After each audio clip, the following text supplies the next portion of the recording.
late. This is the next stage of...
Venom is a superhero film released in October 2018. It was directed by Ruben Fleischer, the same man who gave us the zombie comedy Zombieland back in 2009. The film was produced by Columbia Pictures and Marvel Entertainment, and it was distributed by Sony Pictures. It stars Tom Hardy in the lead role, playing both Eddie Brock and the voice and physical embodiment of the alien symbiote known as Venom. The movie falls under the superhero and science fiction genres, and it carries a noticeable tone of dark comedy mixed in with its action heavy story. The premise, in simple terms, is about a journalist who accidentally becomes the host of an alien creature that gives him superhuman abilities but also makes his life extremely complicated. This film is a very important one in the history of superhero movies because of the complicated behind the scenes story of how it came to exist. It was not made by Marvel Studios and it was not part of the Marvel Cinematic Universe when it was released. Instead, it belongs to Sony's own corner of Marvel characters, sometimes called the Sony Pictures Universe of Marvel characters. Sony had held the film rights to Spider-Man and all related characters for a long time, and Venom is one of those Spider-Man related characters. The film was designed to launch its own connected universe completely separate from the MCU, though that boundary has since become blurry over the years. The film opened on the 5th of October 2018 in the United States. It had a production budget estimated at around $100 million and it went on to earn over $856 million worldwide. making it one of the most commercially successful superhero films of that year, despite being critically divisive. People who went to watch it were either very entertained or deeply puzzled by it. And in many ways, that split reaction became part of the movie's unusual charm and long lasting cultural presence. At its heart, Venom is a story about two very different creatures stuck inside the same body, learning to coexist and eventually forming a bond that is strange, funny, and oddly touching. It is a story about failure, redemption, and what it means to find a partner in the most unexpected place. It is also a story about corporate greed, scientific ambition gone too far, and the exploitation of ordinary people by powerful institutions. But more than any of that, it is a story that people remember because of Tom Hardy's completely unhinged and committed performance, and because of the strange chemistry between a man and the alien monster living inside him. Every great story starts with a world that feels real, a world you can step into, and Venom does something smart in its opening act. It does not start with Eddie Brock, it starts in space. The very first sequence of the film shows us a spacecraft called the Life Foundation probe. This spacecraft is returning to Earth from a deep space mission. It is carrying samples of alien life, living organisms collected from the cosmos. But something goes wrong during re entry. The spacecraft crashes, and in the chaos of that crash, one of the alien samples escapes. A symbiote gets loose. This opening is important because it immediately tells us what kind of movie this is. It is science fiction first. The threat is alien in origin. The horror is rooted in biology, in the idea of something attaching itself to a living being and taking over. And the fact that this escape happens so early tells us that the movie is not trying to hide its monster. Venom is not a slow burn mystery, it is upfront about what it is. Now we move to San Francisco. This is where our story really begins, and San Francisco is a great choice for this movie. It is a city of contrasts, wealthy and poor living side by side, tech billionaires and homeless people on the same street. That visual contrast matters because it mirrors the central theme of the film, which is two very different beings forced together in one shared space. We meet Eddie Brock, and from the very first moment we see him, we understand who this man is. He is riding a motorcycle through the city, he is late, he is a little messy, and he has an energy about him that is both magnetic and a little chaotic. Eddie Brock is a journalist, a good one. An investigative journalist who genuinely believes that his job is to hold powerful people accountable. He cares deeply about the truth and about giving a voice to people who do not have one. That is not just a professional attitude for Eddie, it is personal, it is who he is. Eddie is played with incredible energy by Tom Hardy, and Tom Hardy makes a choice very early in the film that defines the whole performance. He plays Eddie as someone who is always slightly on edge, always slightly uncomfortable in his own skin, always talking a little too fast and thinking a little too loudly.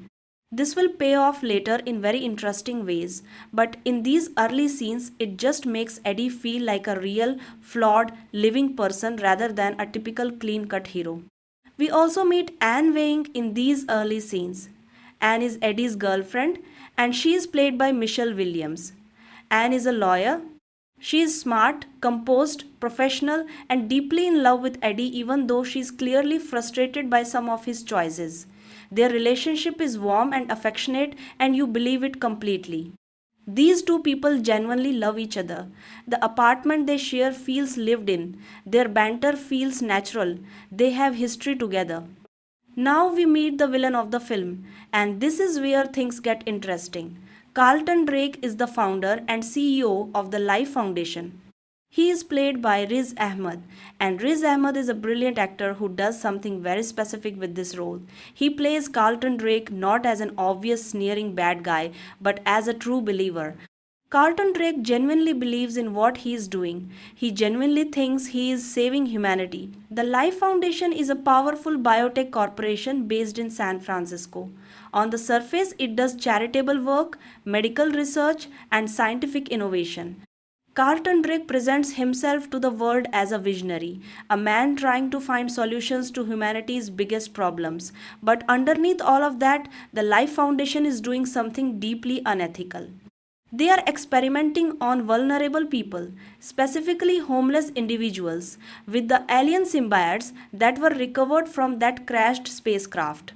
Carlton Drake's logic goes like this. He believes the earth is dying. He believes that human beings have ruined the planet and that extinction is coming. His solution is to evolve humanity, to bond human beings with symbiotes and create a new kind of organism that can survive on a dying planet and eventually survive in the harshness of space. He does not see himself as a monster, he sees himself as a savior. And that makes him genuinely terrifying. Eddie gets assigned to interview Carlton Drake. This is a career making assignment for Eddie, a chance to sit down with one of the most powerful men in the country. But Eddie cannot help himself. He is too good at digging, too driven by his need to expose the truth, and through a source, he uncovers evidence that the Life Foundation has been killing people in its experiments. People no one will miss. Homeless people, desperate people. Here is where the story makes its first major turn and where everything starts to unravel for Eddie Brock. Eddie discovers through a file that his girlfriend Anne has been working on. Anne is a lawyer whose firm represents the Life Foundation, and Eddie finds confidential files on her computer that contain evidence of what Carlton Drake has been doing. Eddie uses this information during the interview with Drake, directly confronting him with it. This does not go well. In fact, it is a disaster. Carlton Drake is furious. He uses his considerable power and influence to destroy Eddie professionally. Eddie loses his job. His career is over. His reputation is finished. And Anne loses her job too because the evidence Eddie used came from her confidential files.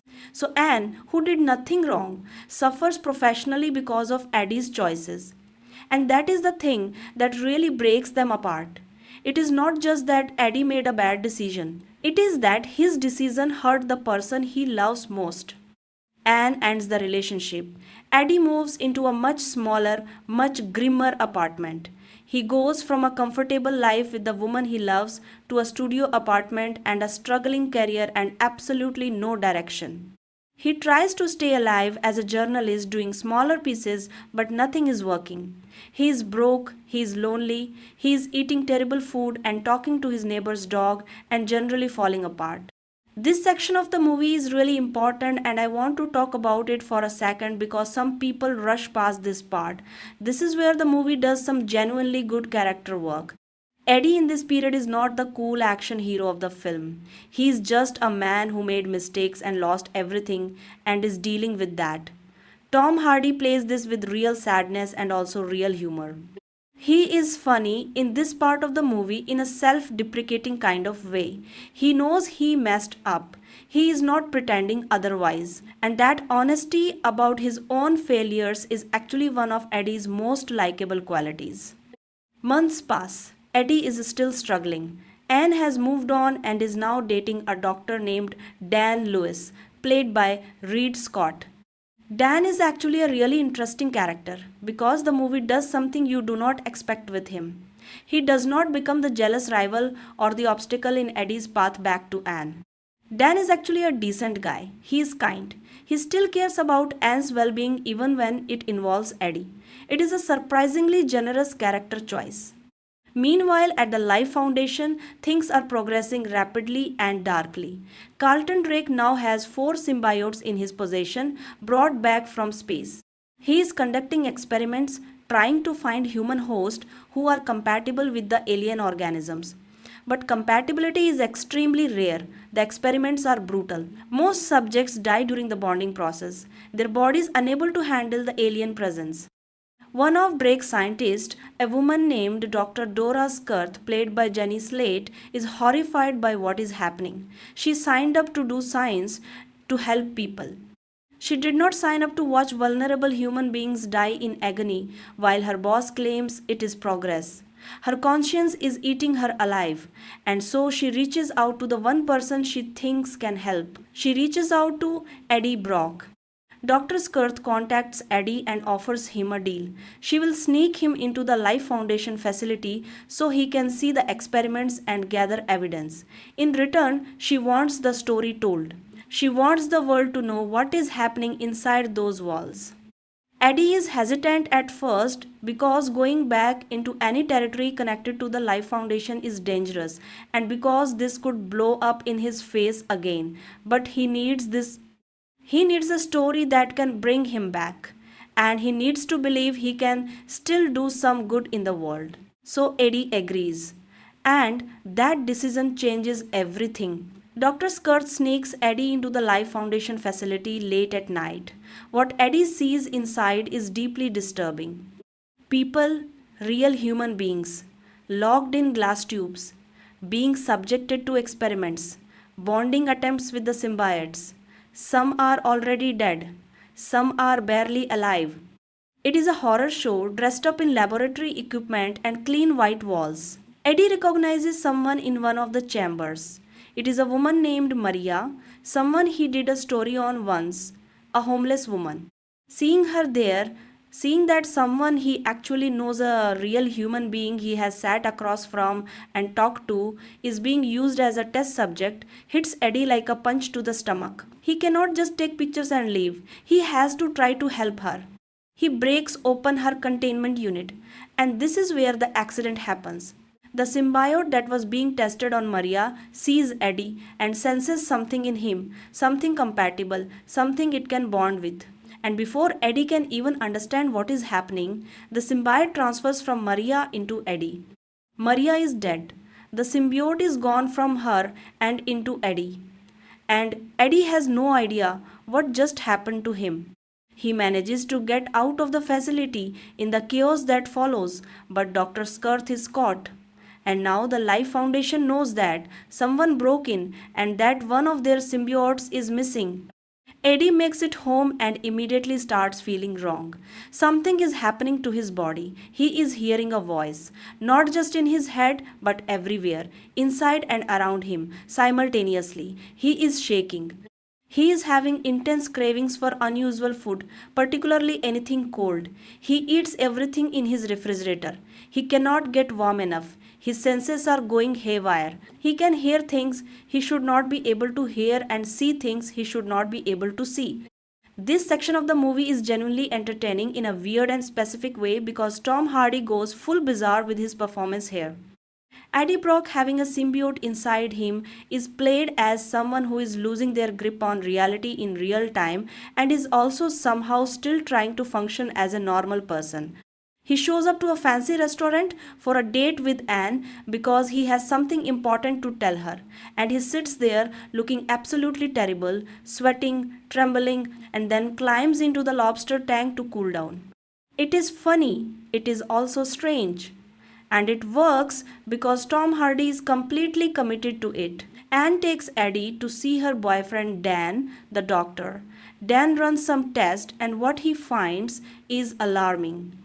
There is a foreign organism in Eddie's body, wrapped around his cells, his organs, his nervous system. It is unlike anything Dan has ever seen, and it is spreading. But before Dan can do much about it, Life Foundation operatives show up. Carlton Drake has tracked the missing symbiote to Eddie. A team of mercenaries led by a man named Roland Trees, played by Scott Hayes, comes to take Eddie in. And this is when things get very exciting very fast. Eddie runs. And as he runs, the symbiote inside him starts helping. It is not just protecting him. It is taking over parts of his body. His arms extend. His strength becomes supernatural. He is moving faster than any human should be able to move. He escapes the mercenaries, but just barely, and in the process he has to accept that whatever is inside him is real and is powerful. And then the symbiote speaks to him, not as a voice in his head but as a clear, full, distinct voice. It tells Eddie its name. It is called Venom. It tells Eddie that they are the same. that they are bonded now, that they need each other. This conversation, the first real conversation between Eddie and Venom, is one of the most important scenes in the movie and honestly one of the best scenes in it. Because Tom Hardy somehow manages to have a two sided conversation with himself and make both sides feel like distinct personalities. Eddie is scared and resistant and full of questions. Venom is confident, blunt, occasionally threatening, and weirdly self aware for an alien creature. The symbiote explains that it is a living organism from another world, that it came to Earth inside the Life Foundation probe along with several others of its kind. That in order to survive on this planet, it needs a host body because on its own it cannot tolerate Earth's atmosphere and oxygen levels. The symbiote and its host are symbiotic, meaning they need each other. The symbiote gives the host incredible abilities. The host gives the symbiote a stable biological home. But there is a catch. Not everyone is compatible. The symbiote needs a specific kind of biochemical and neurological match. And Eddie Brock, for whatever reason, is one of the rare people who is a nearly perfect match. Eddie does not want this. He wants the thing out of him. He wants his life back, whatever is left of it. But the symbiote has other ideas. And Carlton Drake has other ideas too, because Drake wants his symbiote back. Now let us talk about what is happening on Drake's side of the story, because the villain's arc in this film is genuinely interesting. Carlton Drake has three other symbiotes in his possession, and he has been trying to bond one to himself because he believes the future of humanity literally runs through his body. He sees himself as the first of a new species, the first truly evolved being. One of the symbiotes, the largest and most aggressive of the group, is called Riot. And Riot has been traveling through different human hosts, jumping from person to person, making its way across the world back to San Francisco.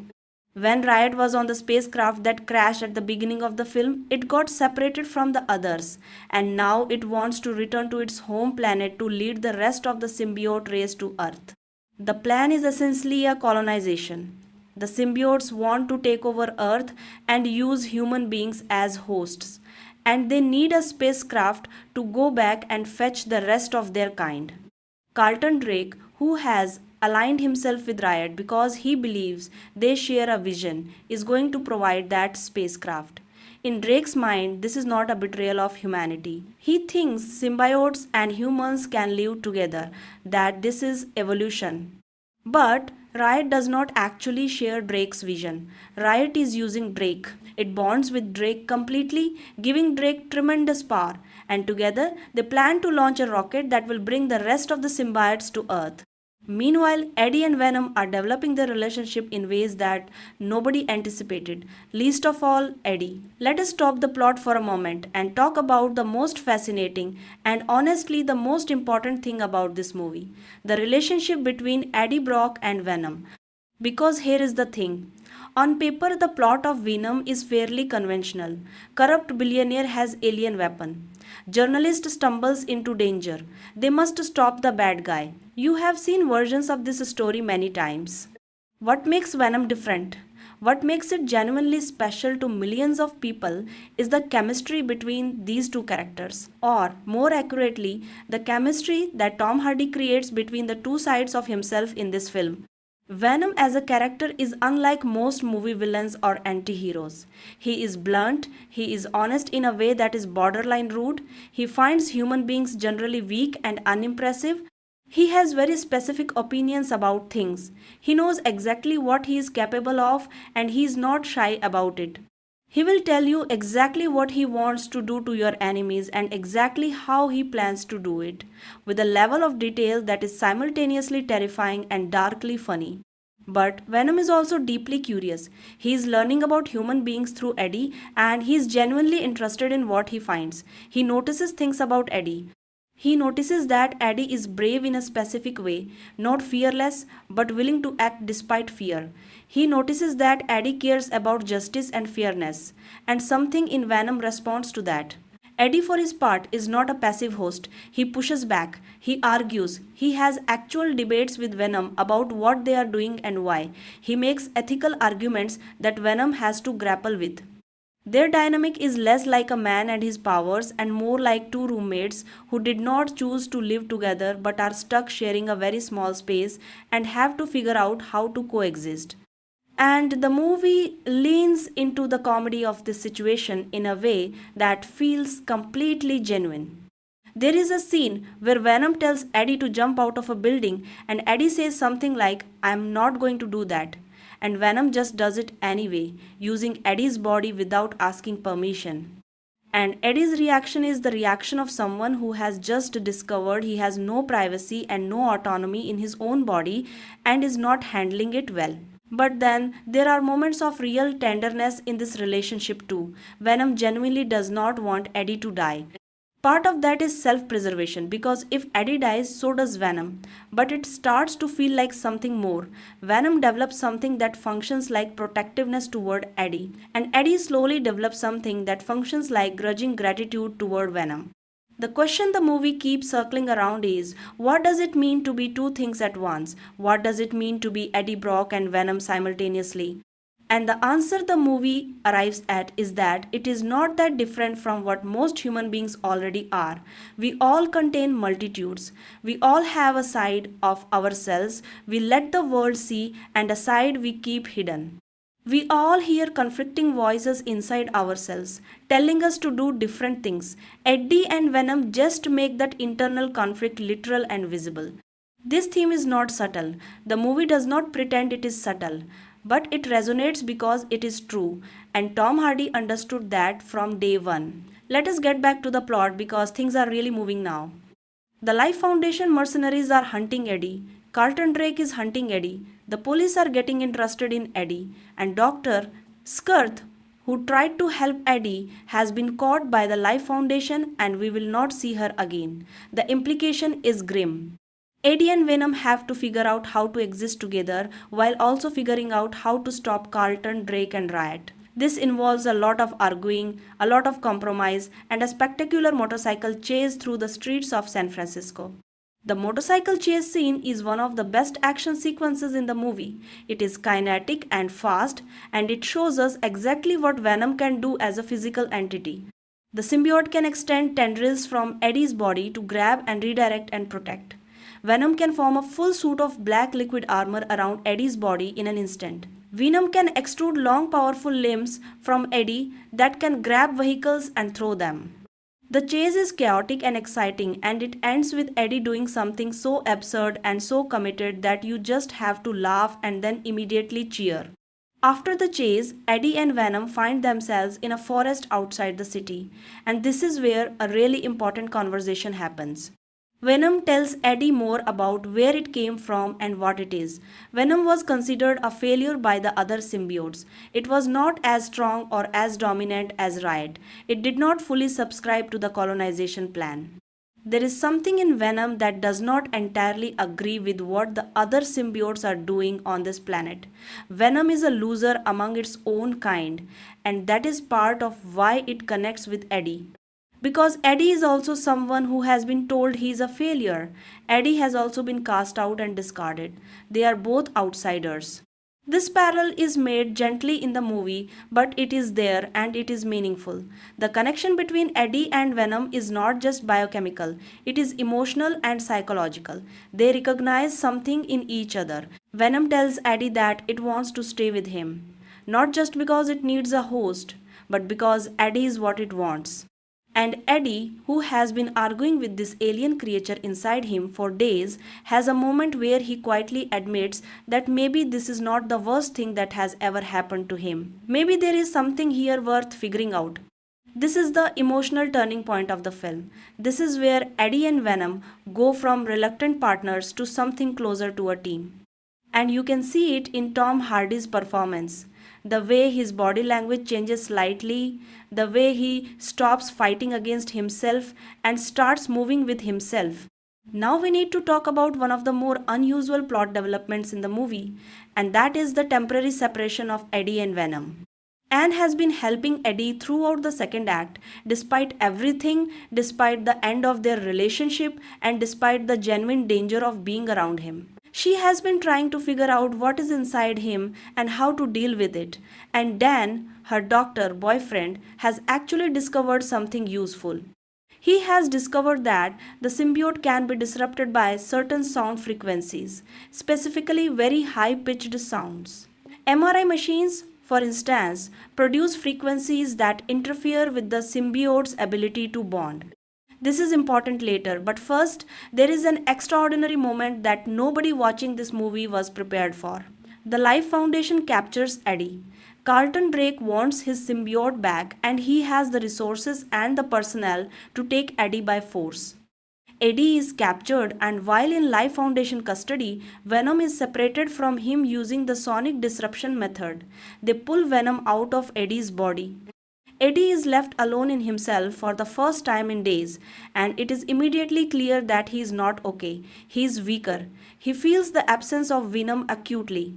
And Venom, separated from Eddie, is in distress too. The symbiote is angry. It is fighting to get back.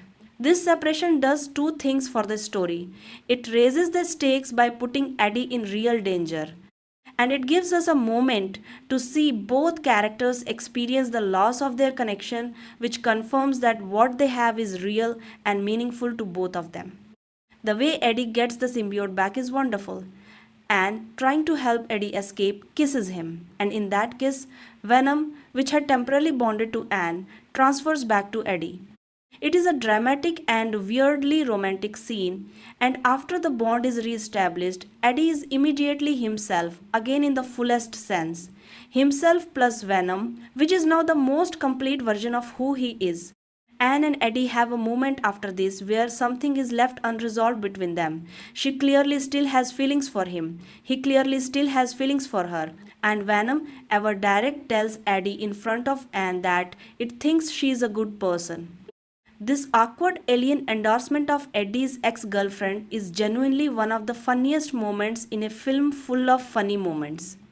Carlton Drake, fully bonded with Riot, is preparing to launch the spacecraft. The plan is in motion. The rocket will go up, the signal will go out, and the symbiote invasion of Earth will begin. Eddie and Venom have to stop them.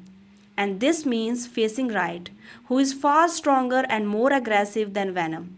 Riot is the elite soldier of the symbiote world. Venom is the misfit. This is not a fair fight by any calculation. The final battle takes place at the Life Foundation's launch facility. It is night time, the rocket is on the pad, and Riot and Carlton Drake, merged into a terrifying silver and blue creature much larger and more monstrous than Venom, are making their way to the spacecraft.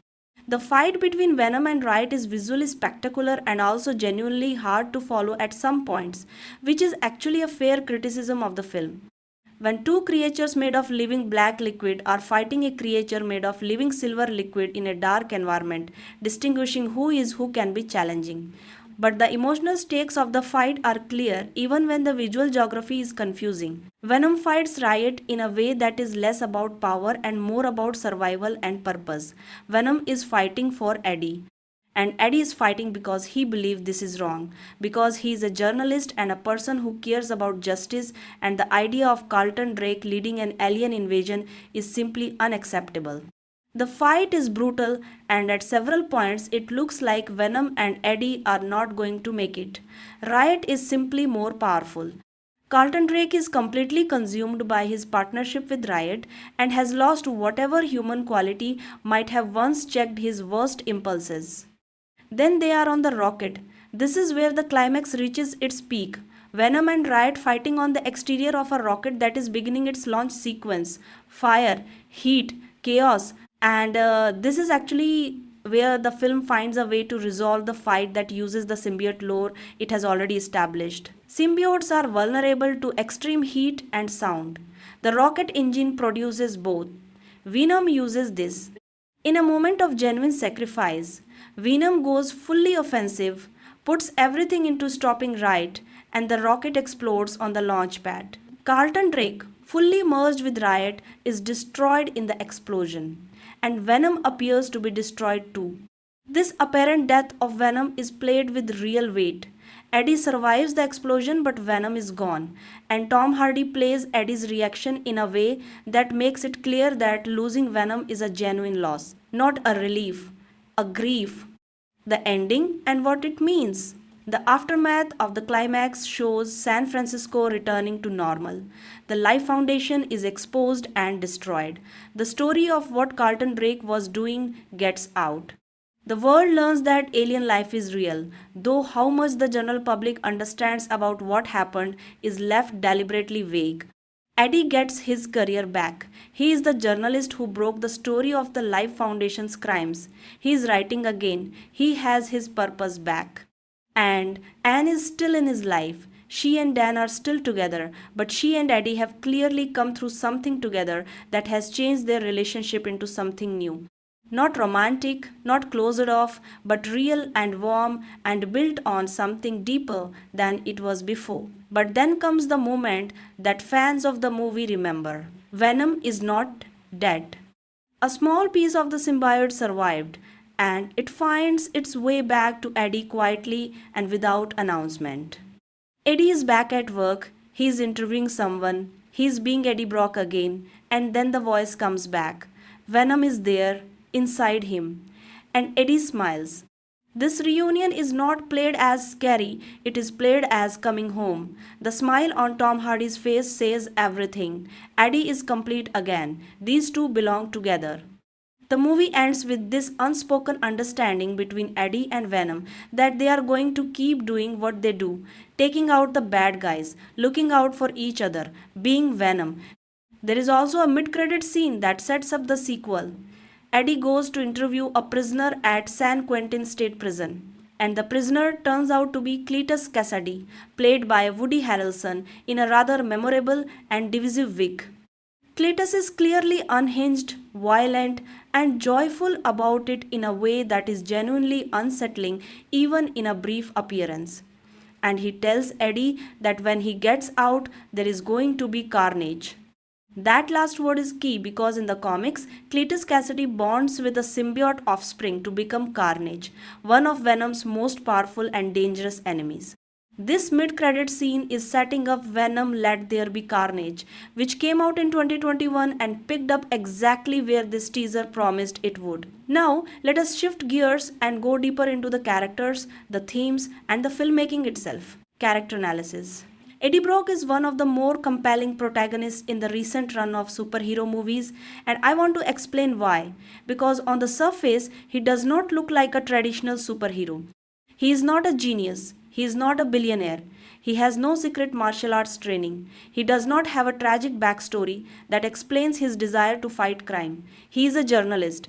He is good at his job in the specific way. That means he cares too much and pushes too far and pays for it. What makes Eddie work as a character is his moral compass. Even when he is wrong in his methods, his instincts are pointed in the right direction. He broke the rules when he used Anne's confidential files to confront Drake. That was wrong. He admits it. But the reason he did it was because he knew Drake was hurting people and the normal channels were not going to stop that.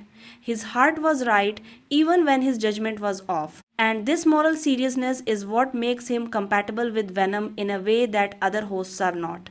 Most of the hosts we see the symbiote bond with in this film either die or are simply vehicles for the alien to move through. Eddie is different because Eddie pushes back. He argues. He has values that he will not abandon even under pressure from an alien creature sharing his body. And Venom, for all its alien nature, seems to respond to that moral clarity. Tom Hardy brings enormous physical commitment to this role. He is constantly moving, shifting, inhabiting the discomfort of having something else inside him. He uses his body as an instrument in a way that few actors working in blockbuster movies actually do. And the voice he uses for Venom, deep and resonant and always slightly amused, is completely distinct from his Eddie voice without being cartoonishly different. There is something Tom Hardy has said in interviews about the relationship between Eddie and Venom that I think is really insightful. He has described it in terms of addiction, the idea of a voice in your head telling you to do things you would not normally do, and having to negotiate with that voice while also acknowledging that the voice is part of you. And whether or not that was the original intention of the filmmakers, that reading is completely visible in his performance. Venom as a character in this film is genuinely original. This is not the Venom of the 1990s animated series or the version that appeared in Spider Man 3. This Venom has a fully realized personality, a voice, opinions, and a sense of humor that is completely his own. The first thing to understand about Venom is that it is not evil, it is alien. There is a difference. Venom comes from a species that has different values and different priorities than humans. The idea of feeding on humans, for instance, is not horrifying to Venom the way it is to Eddie. For Venom, it is simply sustenance, a natural act. The horror comes from the context, from the human perspective being applied to a non human action. But Venom does change over the course of the film. Its exposure to Eddie Brock, to Eddie's values and Eddie's way of seeing the world genuinely affects it. By the end of the film, Venom has internalized enough of Eddie's moral framework to make choices based on it. The decision to fight Riot to stop the invasion is not just self preservation for Venom. It is a choice made because Eddie believes it is right, and Venom has come to trust Eddie's moral judgment. The personality of Venom is also just endlessly entertaining. The creature has a directness that reads as comedy even when what it is saying is genuinely threatening. It calls the Life Foundation mercenaries tater tots. It expresses opinions about Eddie's apartment. It gets hungry for particular things and is not embarrassed about it. It has taste and preferences and moods. It is not a weapon, it is a person, an alien person, but a person. Venom's sense of humor in this film is actually quite sophisticated in the way it lands. It does not come from jokes or punchlines. It comes from the specific contrast between what Venom is, a terrifying alien predator, and how it chooses to engage with everyday human situations. The comedy is situational. It arises from the impossible nature of the situation. Eddie and Venom are in together. Carlton Drake is not the most complex villain in the history of superhero movies, but he is a very effective one for this particular story. He works because he is a specific kind of recognizable figure.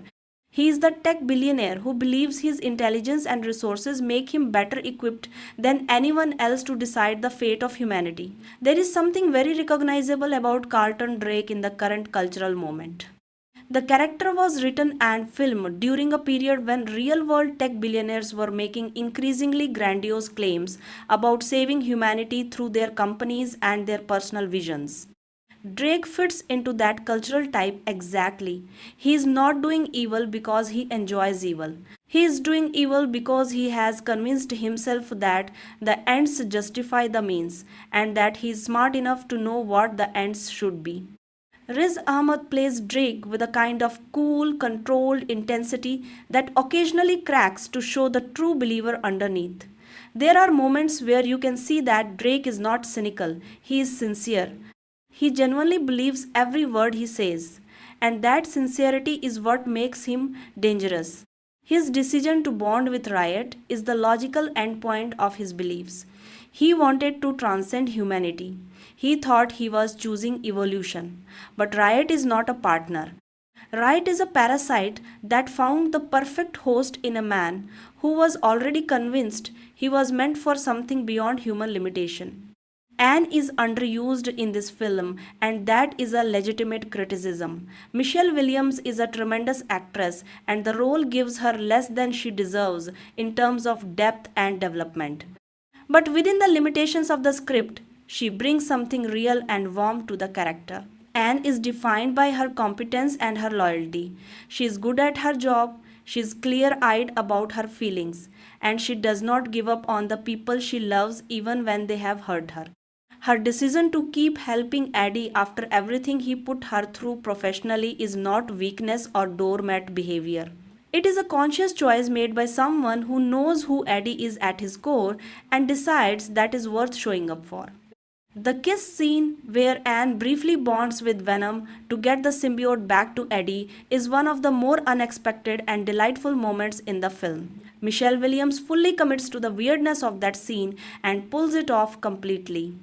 Venom is about a lot of things on the surface: corrupt corporations, alien invasion, superhero origin stories. But underneath all of that, the movie is about identity. Specifically, it is about the experience of feeling like you are not one single unified person but a collection of competing impulses, voices, and desires. Eddie Brock, as we meet him at the start of the film, is already not quite at peace with himself. He is defined by his need to do the right thing, but his execution of that need is often messy and self destructive. He wants to hold power accountable, but the way he goes about it costs him everything he has. He is his own worst enemy in some ways. He cannot stop himself, even when stopping would be the smarter choice. And then he literally becomes two beings in one body. The thing he was already struggling with, the conflict between different parts of himself, becomes literal, external, physical. He can now hear the other voice out loud instead of just feeling it internally. The movie says something interesting about this condition. It says that the answer is not to eliminate the conflict but to negotiate it. Eddie does not get rid of Venom. He does not go back to being singular. He learns to exist in the duality, to make decisions that honor both parts of himself.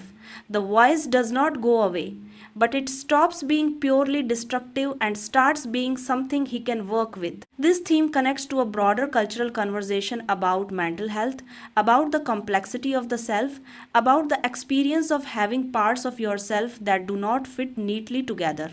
And the reason Venom resonated so strongly with so many people, particularly people who were not the typical superhero movie audience, is that they recognize something true in that portrayal of internal conflict. The movie is also about class and exploitation. Carlton Drake uses vulnerable people, specifically homeless people, as test subjects. People who have no institutional protection, people who have fallen through the cracks of society, are literally being consumed by a wealthy man's vision of the future. That is not accidental. That is a pointed commentary on who gets to be protected in our society and who gets used. Eddie's journalism, his whole career identity, is built on the belief that his job is to protect people who cannot protect themselves from people who have too much power. And the threat he faces in this film is the ultimate expression of that power imbalance. Carlton Drake has money, technology, military grade security, government connections, and alien organisms. Eddie has a voice and a camera and a symbiote he did not ask for. The movie is also about adaptation and survival. Both Eddie and Venom are surviving things they did not expect to be surviving. Eddie did not plan to have his career destroyed. Venom did not plan to end up on Earth in a human host. Both of them are adapting to circumstances they did not choose. And both of them are discovering that what they thought was weakness, Eddie's messy emotional journalism and Venom's status as the runt of the symbiote family, is actually the source of their greatest strength. There is also a thread in the film about home and belonging. Venom is an alien creature far from its world. Eddie is a man who has lost everything that made his life feel like home. They find home in each other. That is corny when you put it plainly, but the movie earns it through the specific texture of how Hardy plays these two characters finding each other. A symbiote in the world of this film is a living organism, not a virus, not a parasite in the traditional biological sense, not a weapon. It is a fully sentient, thinking, feeling creature that happens to exist in a liquid form and requires a biological host to survive in environments like Earth. The symbiote is not invading the host the way a virus invades a cell. It is bonding with the host. It is wrapping itself around every cell, every organ, every nerve, ending in the host body and creating something that is genuinely new. Not fully symbiote, not fully human, something in between. This is where the film does something really interesting with its science fiction premise. Most alien invasion stories are about replacement. The alien replaces the human. The human is destroyed and something else takes over. But Venom is not that kind of story. Eddie Brock does not stop being Eddie Brock when Venom bonds with him. He becomes more Eddie Brock in some ways. The aspects of himself that he had been suppressing, the aggression, the protectiveness, the willingness to act on instinct rather than caution, those things are amplified by the symbiote. But his core identity, his values, his love for Anne, his commitment to justice, his sarcastic humor, all of that remains completely intact. And Venom does not stop being Venom when it bonds with Eddie. It retains its own memories, its own perspective, its own opinions. It can speak independently of Eddie.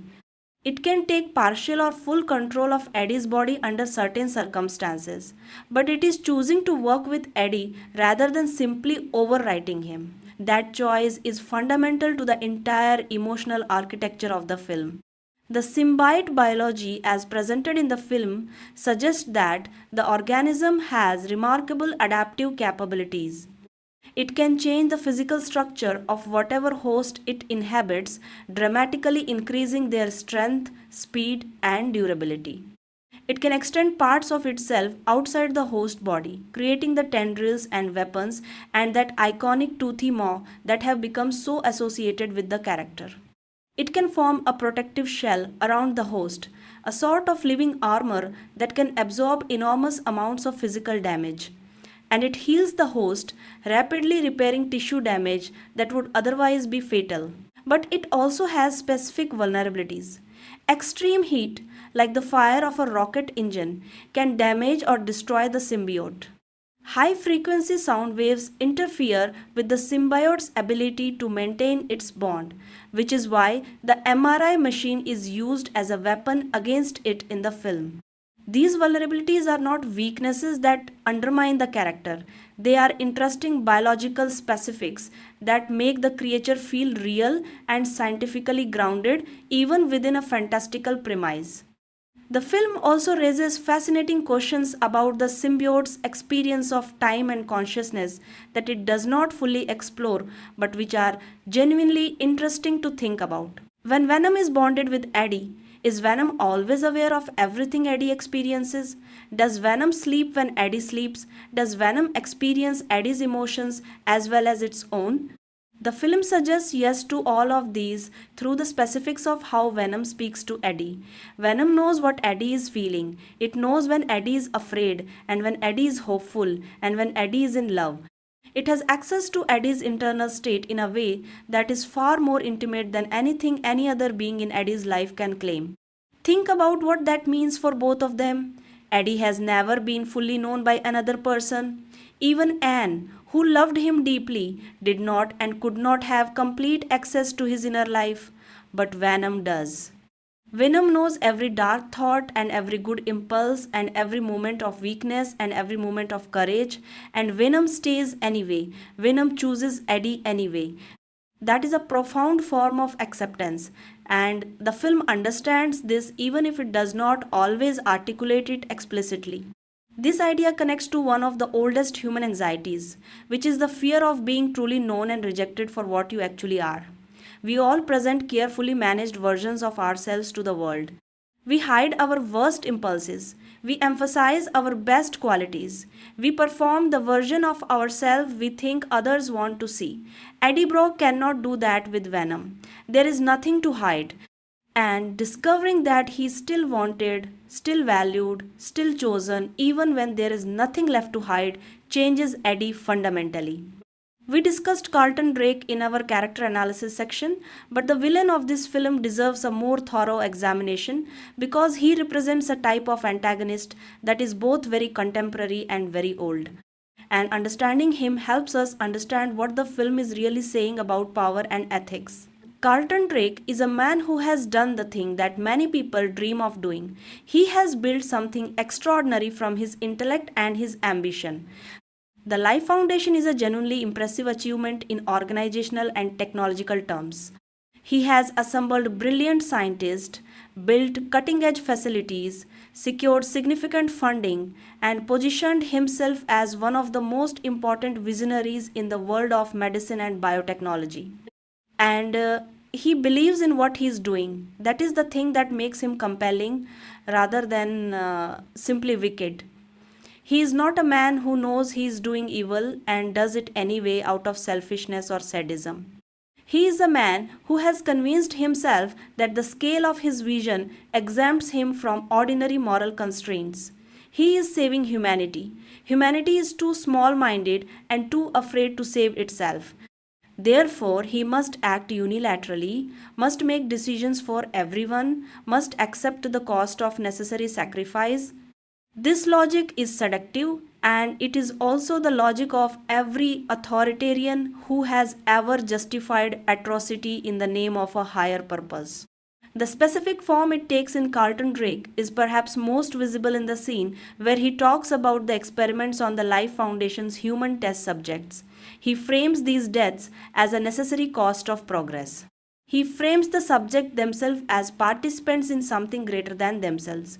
He does not use the word victims. He uses words like contributors and pioneers. This language of uplift and transformation to describe what is actually exploitation and murder is not unique to fictional villains.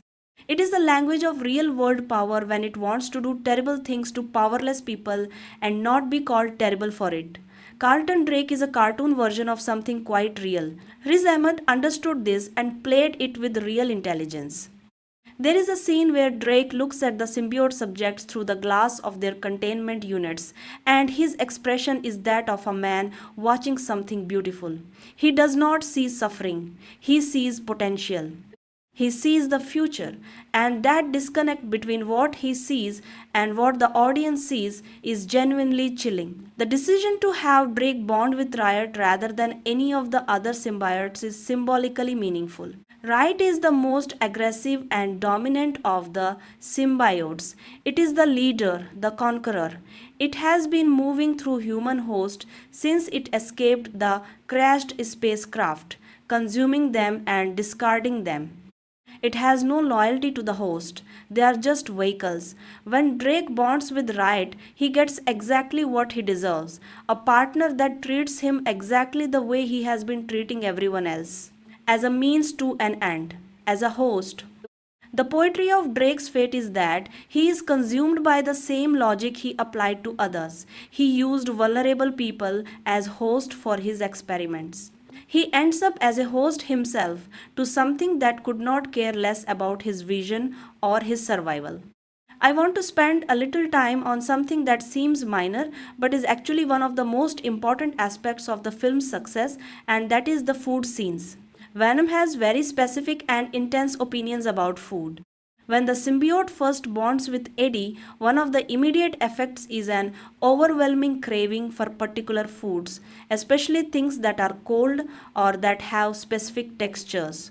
Eddie goes through his entire refrigerator in a matter of minutes. He develops a fixation on tater tots, a food that becomes oddly iconic in the context of this film. He has a moment in Anne's fridge that is played for both horror and comedy simultaneously. Later in the film, Venom directly addresses the issue of food in more explicit terms. Venom wants to eat people. Specifically, it wants to eat the people who are threatening Eddie.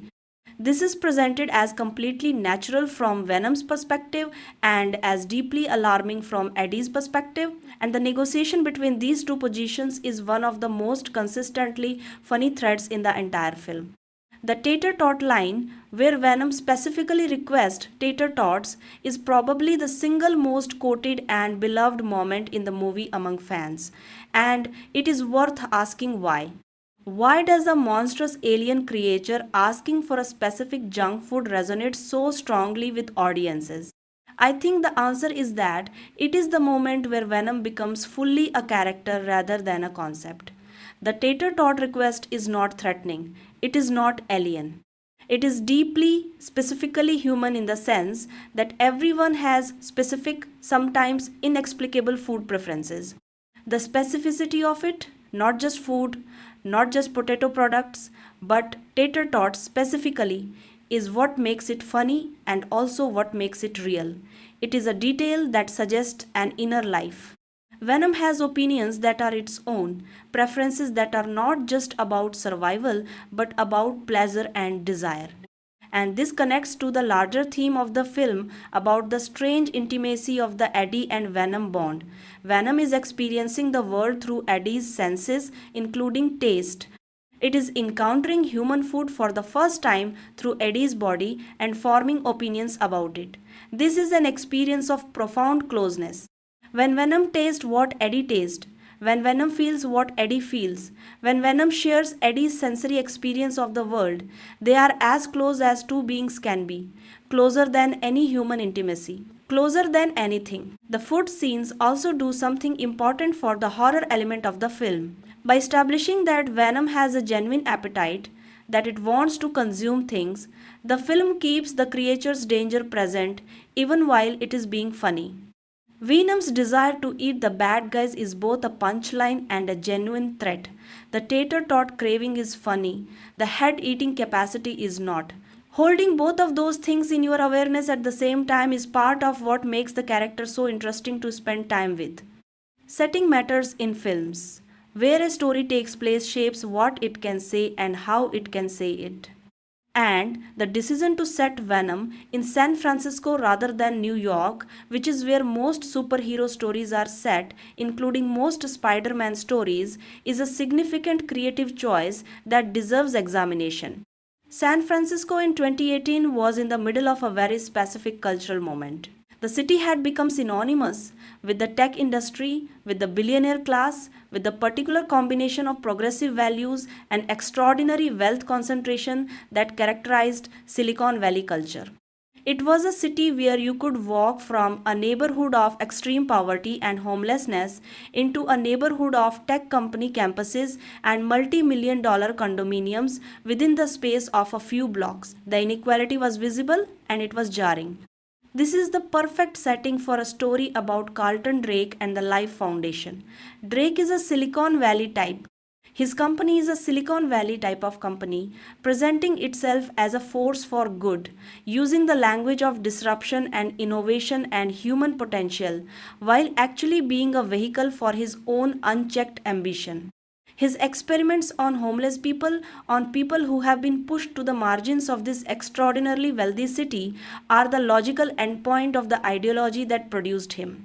San Francisco's hills, its famous fog, its bridges, its steep drops, and dramatic geography also make for a visually interesting action setting. The motorcycle chase through San Francisco streets uses the city's geography effectively.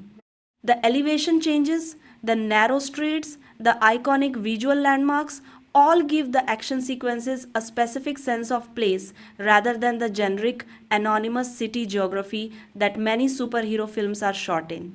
And there is something thematically appropriate about a story of internal division being set in San Francisco specifically, a city that is itself deeply divided between old and new, between rich and poor, between the city it was and the city it is becoming.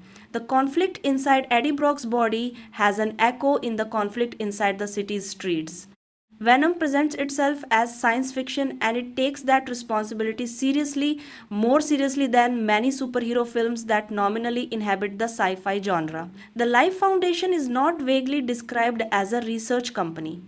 It is described specifically with specific scientific terminology, specific experimental protocols, specific biological mechanisms for what the symbiotes are and how they bond with human hosts. Now, is the science in Venom accurate? No, of course not.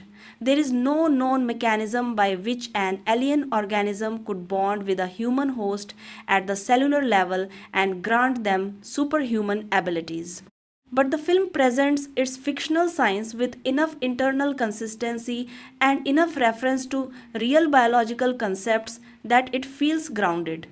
The compatibility idea, the fact that most humans cannot survive bonding with a symbiote and that Eddie is exceptionally rare in being able to sustain the bond, is a good example of this.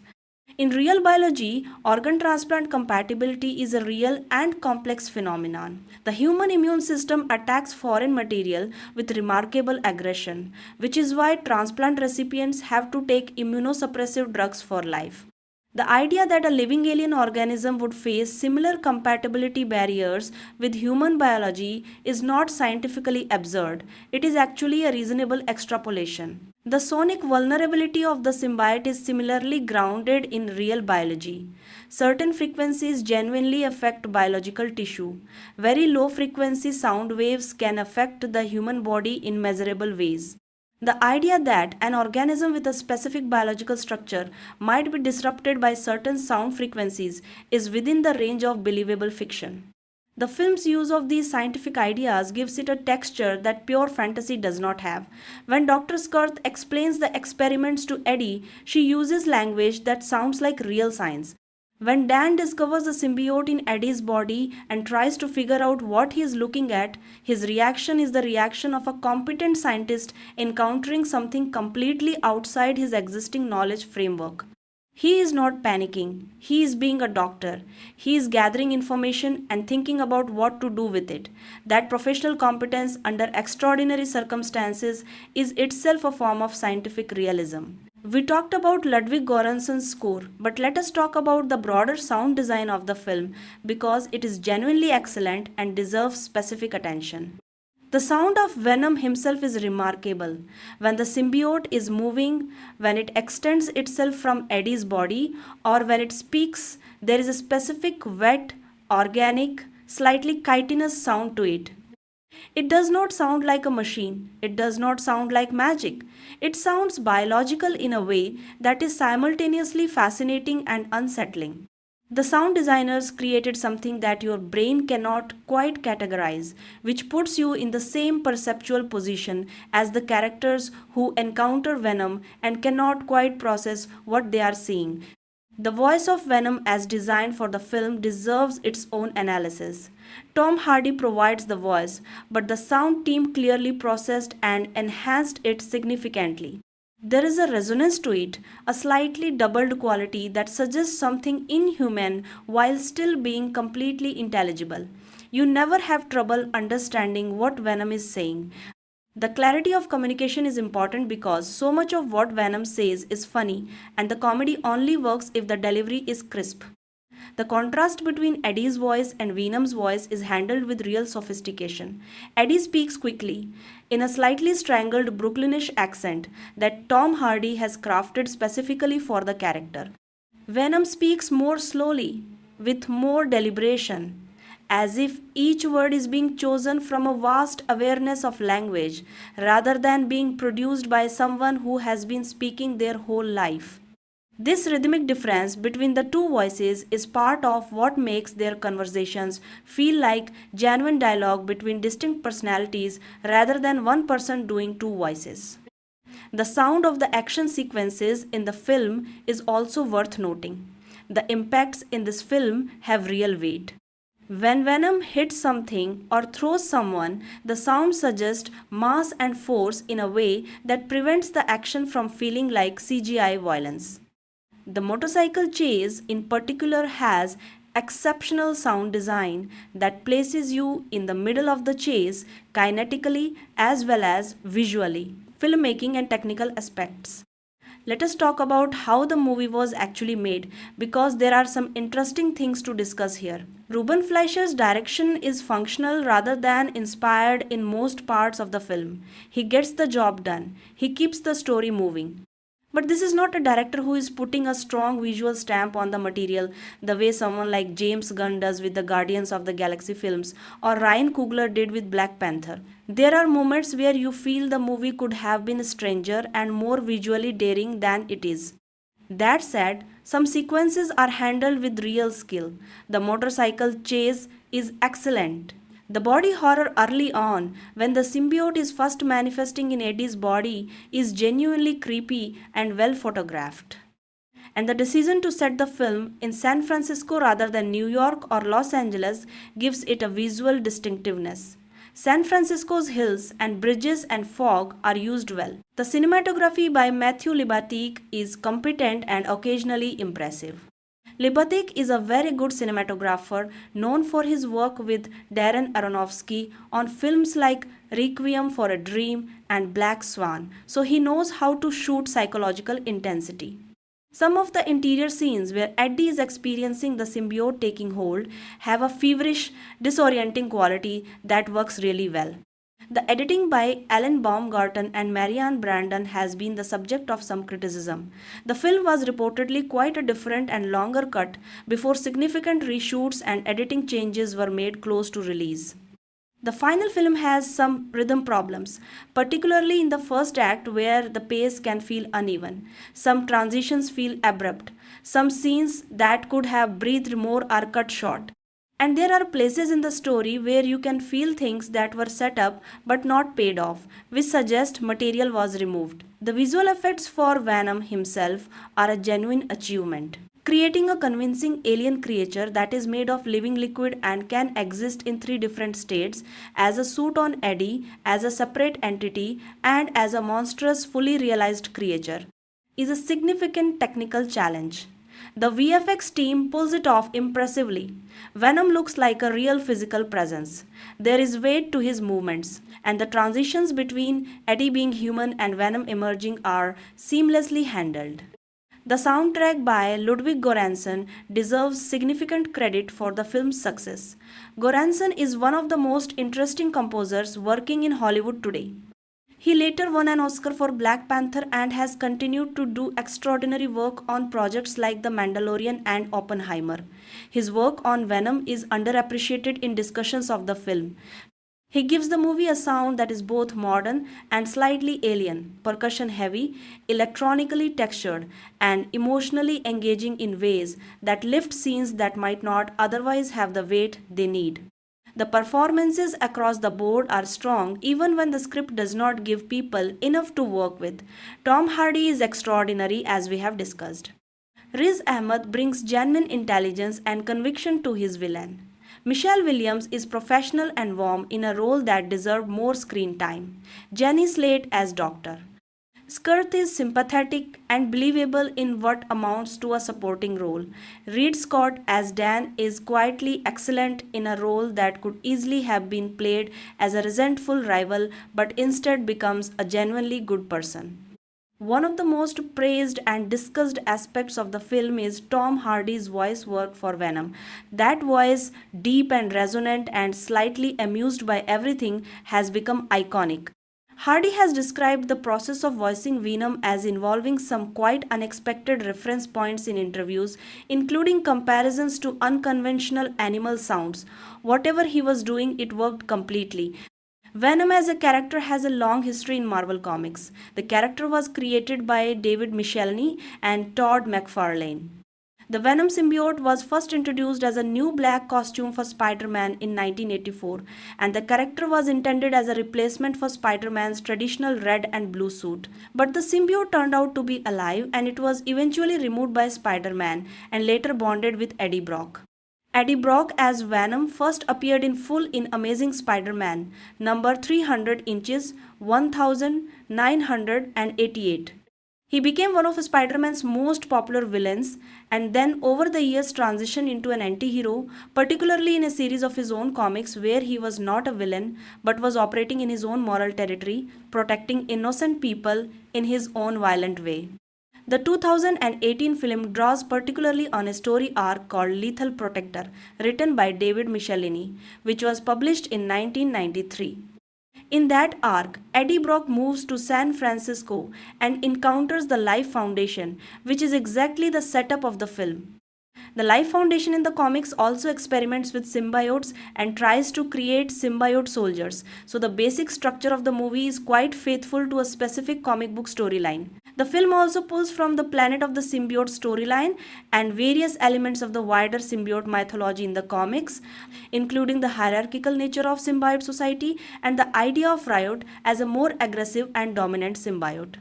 What the film changes most significantly is the role of Spider-Man. In the comics, Eddie Brock's hatred of Spider-Man is central to his character and his bonding with the symbiote. The symbiote itself was rejected by Spider-Man and holds a grudge, and Eddie Brock was destroyed professionally by Spider-Man, exposing his journalistic failures. Their shared hatred of Spider-Man is what bonds them. In the film, Spider Man does not exist in this story, so the filmmakers had to find a different reason for Eddie and the symbiote to connect. And they actually did something interesting by making the connection more genuinely mutual and less based in shared resentment. Critical response and audience reaction. Here is where the Venom story gets really interesting from a cultural standpoint. When Venom was released in October 2018, the critical response was mixed to negative. The film currently holds a score in the low to mid 30s on Rotten Tomatoes from critics. That is not a good critical reception. Critics pointed to the inconsistent tone, the weak villain arc, the underuse of Michelle Williams, the occasionally chaotic action sequences, and the sense that the film was being made with one hand tied behind its back, possibly because of the unusual situation of making a Spider Man adjacent film without actually being able to use Spider Man. Many critics found the film messy and underdeveloped. The comparison that came up most often was to the superhero movies of the early and mid 2000s, before the Marvel Cinematic Universe established the modern template for these films. Some critics meant that as a compliment, praising the film for its oddball charm and willingness to be weird. Others meant it as a criticism, pointing to what they saw as outdated filmmaking choices. The audience reaction was completely different. Regular viewers loved this movie, not in a guilty pleasure kind of way. They genuinely loved it. The audience score on Rotten Tomatoes sat in the 80s, which is a massive gap between critics and audiences. This kind of divergence, where a film is panned by critics but embraced by audiences, is actually relatively rare for a film with this kind of budget and profile. The film found a specific audience that connected deeply with the Eddie and Venom relationship. There was an enormous outpouring of fan creativity around the film: fan art, fan fiction, cosplay, online communities dedicated to the characters, and that fan response was not performative. It came from a genuine place of connection with the characters and their dynamic. There is something worth thinking about in this critical versus audience divide. Critics evaluated the film against the standard of the best superhero movies in recent memory. Films like The Dark Knight or Black Panther or Captain America the Winter Soldier.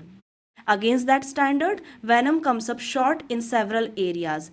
The direction is not as assured, the script is not as tight, the villain is not as complex. But audiences were not necessarily comparing it to those films.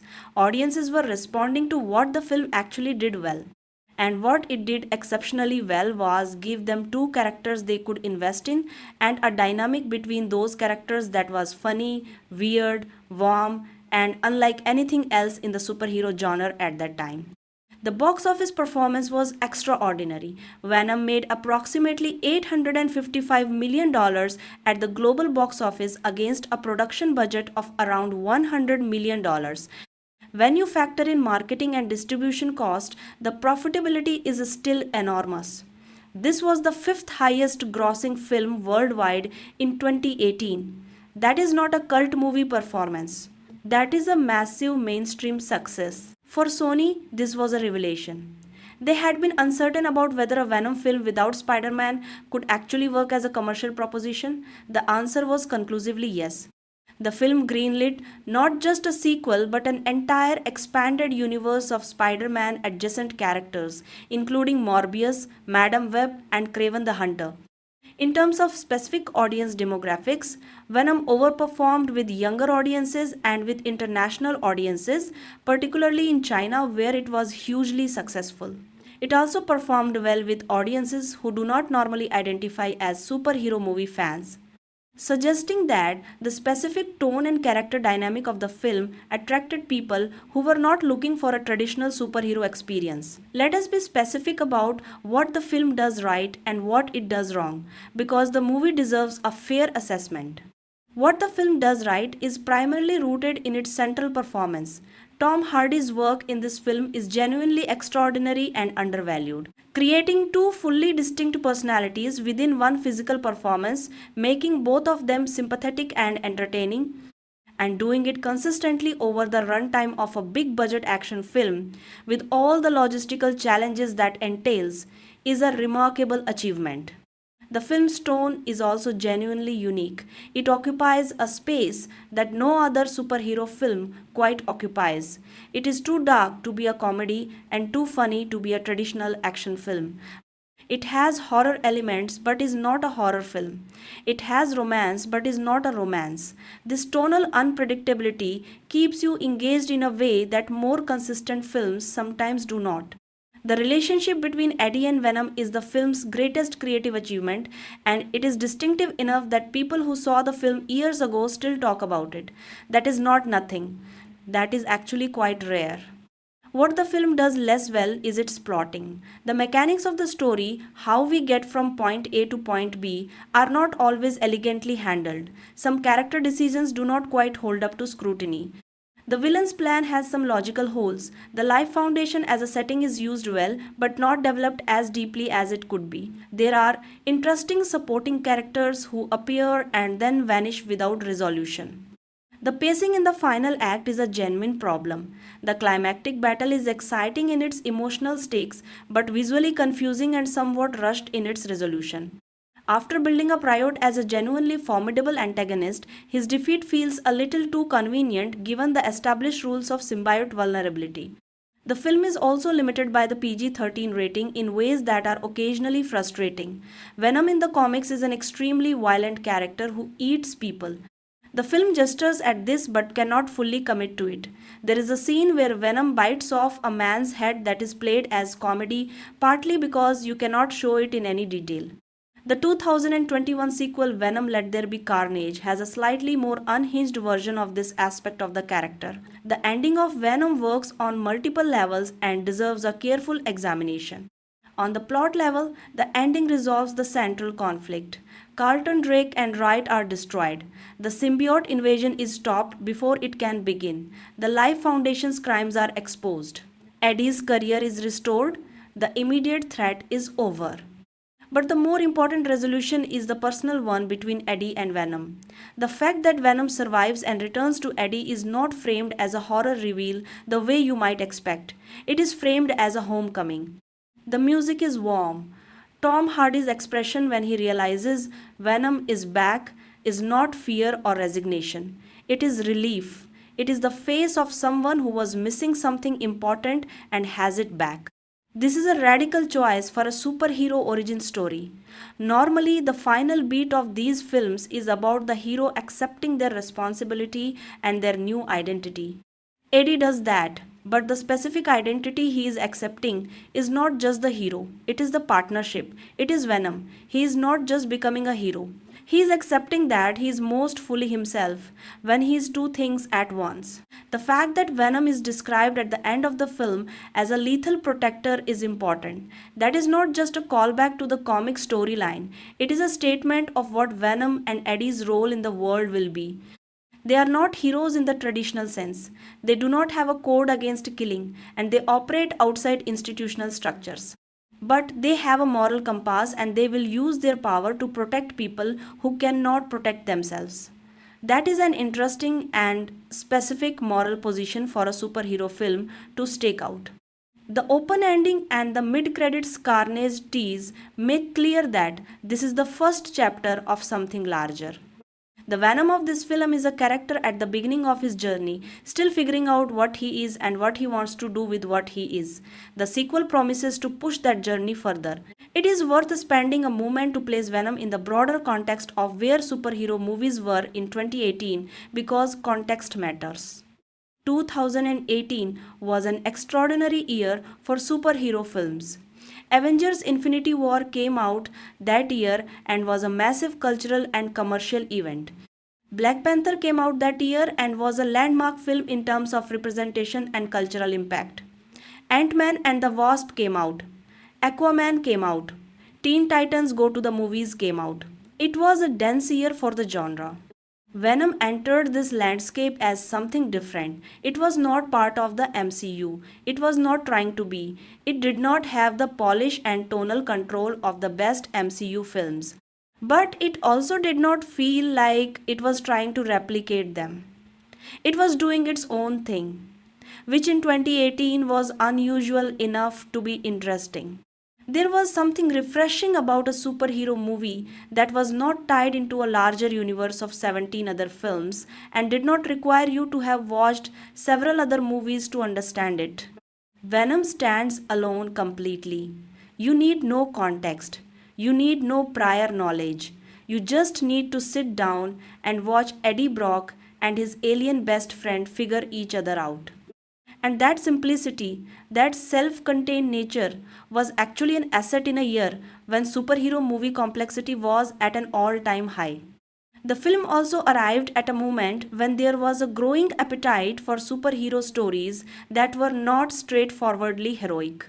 Deadpool had proven in 2016 that an R rated, anti heroic, darkly comic superhero film could be a massive commercial success. Logan had proven in 2017 that a deeply serious and emotionally complex superhero film could be both critically acclaimed and commercially successful. And Venom, while neither as dark as Logan nor as transgressive as Deadpool, occupied a middle ground between those approaches that had its own appeal. I want to spend some time on this because it is genuinely interesting from a cultural standpoint. The people who love Venom, and there are a lot of them, love it passionately and specifically. And understanding why requires moving beyond the simple metrics of is this a well made film by conventional standards. The reason people love Venom is primarily the relationship between the two title characters. And I think the reason that relationship resonated so deeply is that it tells a story about being accepted as you are, including the parts of you that are strange or frightening or that you have been told are too much. Venom is, in a literal sense, the part of Eddie that society tells him he should suppress. The aggressive part, the part that wants to bite people's heads off, the part that does not follow rules. The part that wants to protect itself and others without regard for propriety or legal procedure. In the film, this part of Eddie is externalized as an alien creature and given a voice and a personality. And rather than being destroyed or overcome, it is integrated, it is accepted, it becomes the source of Eddie's greatest strength. This narrative of accepting your shadow self, of integrating the parts of yourself you have been told are unacceptable, is deeply resonant for a lot of people. And it lands with particular force for people who have felt like outsiders, like there is something about them that society cannot accommodate, like the thing inside them that makes them difficult is also the thing that makes them capable of extraordinary things. That is why Venom has such a devoted following outside the typical superhero movie audience. That is why the fan creative community around this film and these characters is so active and so passionate. These people are not just fans of a cool looking monster, they are fans of a story about belonging and self acceptance told through the lens of a man who becomes a symbiote. Tom Hardy clearly understood this. His performance is not just a physical and vocal achievement, it is an emotional performance about a man finding peace with himself. And it connects. Being honest about a film means acknowledging not just what it achieves, but what it leaves on the table. And Venom left some things on the table. The film could have been braver with its villain. Carlton Drake, as played by Riz Ahmed, is interesting, but the film does not give him enough screen time or enough complexity to make his arc as compelling as it could be. His transition from ambitious billionaire to Riot's willing host happens a little too quickly and a little too cleanly. We do not spend enough time with Drake as a person to fully feel the tragedy of what he becomes. The film could also have trusted its weird tone more completely from the beginning. The funniest and most distinctive parts of Venom are the scenes where Eddie and Venom are just being roommates, arguing about food and noise and personal space. More of that, earlier, would have established the film's unique identity more confidently and prepared audiences better for what kind of movie they were watching. The action sequences, while competent, could have been more inventive. Venom is a creature of nearly limitless physical possibility. A symbiote can be any shape, take any form. The action in this film is often conventional, given how unconventional its central character is. The sequel, Venom Let There Be Carnage, does more interesting things with the visual possibilities of symbiote action. The script could have been tighter. There are plot threads that are set up and not resolved. Dr. Skirth's fate is left ambiguous in a way that feels like an oversight rather than a deliberate choice. The mechanics of symbiote compatibility are established and then not used as consistently as they could be, and some of the dialogue is clunky in ways that a script revision could have fixed. But here is the thing about those criticisms. None of them change what the film actually is. A film with real weaknesses can still be a film that connects with people on a genuine level and delivers something real. And Venom delivers something real. It is worth noting what Venom meant for Tom Hardy's career because that context illuminates why the performance is what it is. Tom Hardy at the time of this film was one of the most respected actors of his generation. He had been nominated for an Academy Award for The Revenant. He had played Bane in The Dark Knight Rises, Max Rokitansky in Mad Max Fury Road, and a number of other iconic roles. He was known for intense, physically committed, sometimes almost incomprehensible performances that prioritized internal truth over external clarity. Venom gave Tom Hardy something he had not quite had before in a blockbuster role. It gave him comedy. Real, physical, committed, fully realized comedy. And he is extraordinarily good at it. The way he handles the moments where Eddie and Venom are in conflict is genuinely hilarious in a way that requires real comic timing and a willingness to look completely undignified. Hardy leans into that with obvious joy. And the joy he has in playing these characters is visible in every scene. He is not phoning this in. He is not doing it for a paycheck.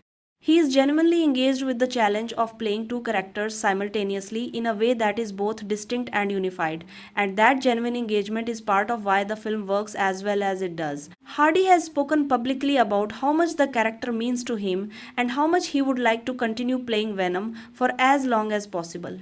That level of personal investment from a star of his caliber is not something you take for granted, and it shows in the work.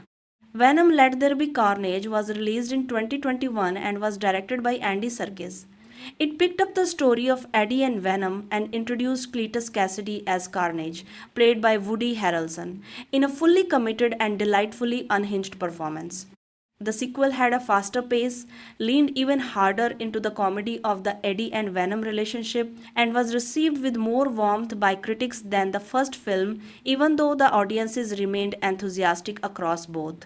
The sequel clarified and deepened the relationship between Eddie and Venom in ways that made the original film look a little more intentional than it might have seemed at the time.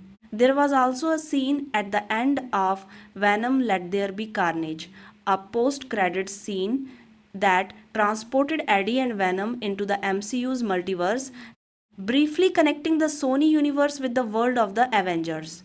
This was a significant moment that promised much larger crossovers.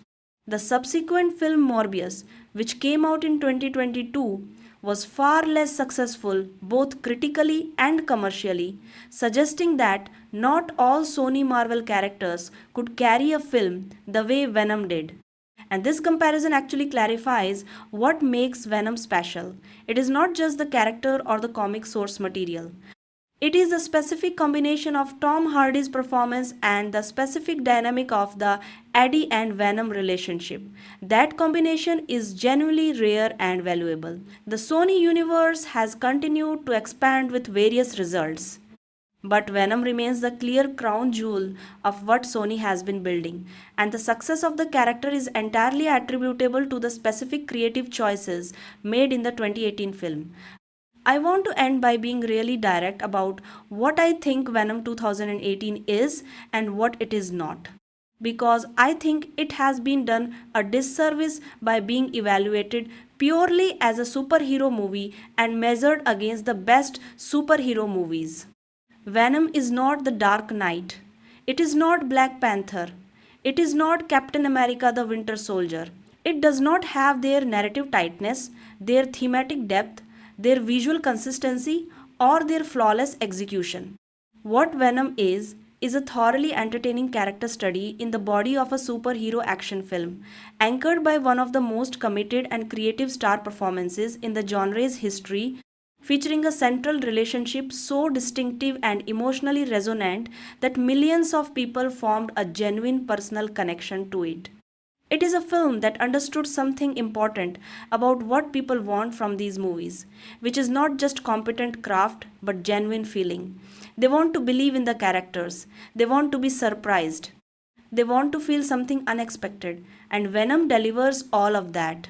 It is also a film that trusts its audience enough to be weird, to be funny and dark in the same breath, to present a main character who is two things simultaneously and ask you to love both of them.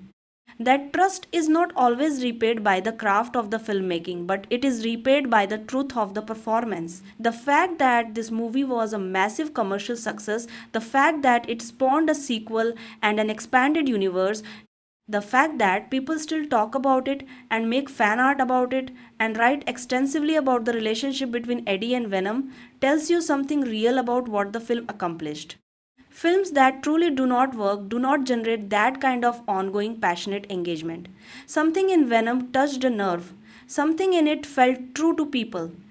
And I think that something is the permission it gives you to be more than one thing, to be the respectable, professional, and the chaos creature, to be the person others see and the voice inside yourself that nobody else can hear, to accept both and let them work together to become Venom. Conclusion. Venom 2018 is not a perfect film. Its plot has holes. Its villain deserved more time. Its action sequences could have been more inventive. Its editing shows signs of a difficult production process.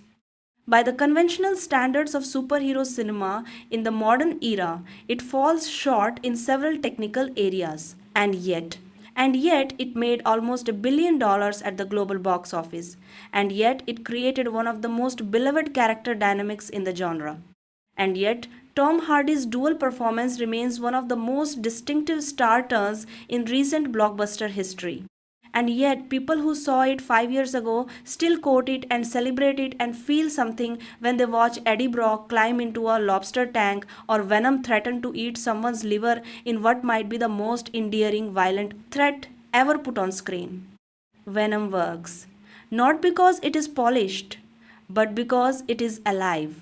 There is a genuine creative spirit in this film, in the commitment of the performance, in the willingness to be strange, in the decision to center a superhero story on an unlikely friendship between a broken journalist and an alien outcast. That spirit carries the film past its weaknesses and leaves you with something you did not expect to feel. Is it worth watching? Absolutely yes.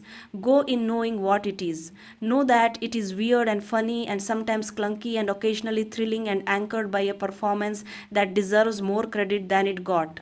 Know that you are not watching the safest or most polished superhero movie ever made.